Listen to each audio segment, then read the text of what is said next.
वाणी कहती है प्रेम सेवा से पाओगे पार, ये वचन धनी के कहे निर्धार। लेकिन वो प्रेम सेवा कब होगी? जब हमें प्रियतम की पहचान हो जाएगी। और प्रियतम की पहचान कैसे होगी इस संसार में?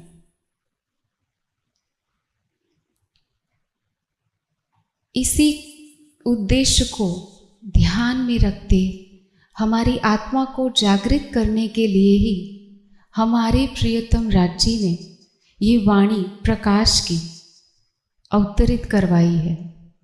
प्रकाश का अर्थ ही होता है उजाला करना। किस विषय का उजाला? जैसे यहाँ पे अंधेरा हो जाए तो कोई भी चीज़ स्पष्ट रूप से दिखाई नहीं देगी, सब कुछ होते हुए भी हम उसे देख नहीं पाएंगे। वैसे ही प्रकाश की वाणी के बिना धनी हमारी नज़रों के सामने होते हुए भी हम उन्हें पहचान नहीं पाएंगे।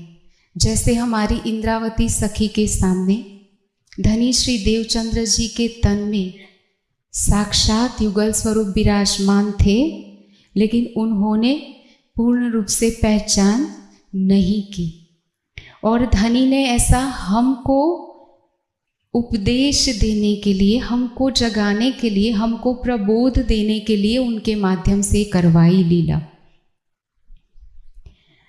प्रकाश की वाणी अवतरित होती है सदगुरु धनी श्री देवचंद्र जी के धाम गमन के बाद,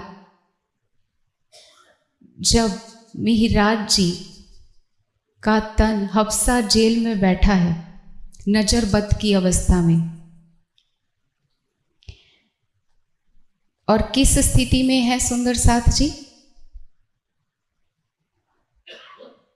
घर परिवार का मान, जो कुछ भी उनकी उपलब्धि है वो सारी उन्होंने पीठ दी हुई है।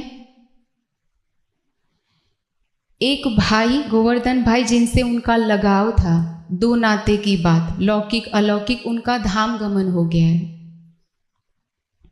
सदगुरु जिनके लिए सब कुछ छोड़ा, वो सदगुरु से 9 साल का वियोग, 22 दिन के मिलन के बाद उनका भी धाम गमन हो चुका है।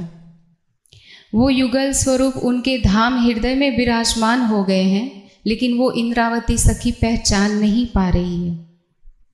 1712 से लेकर 1715 तक मिहिराज जी के द्वारा उनके धाम हृदय से किरंतन के वाणी अवतरित हो रही है। जब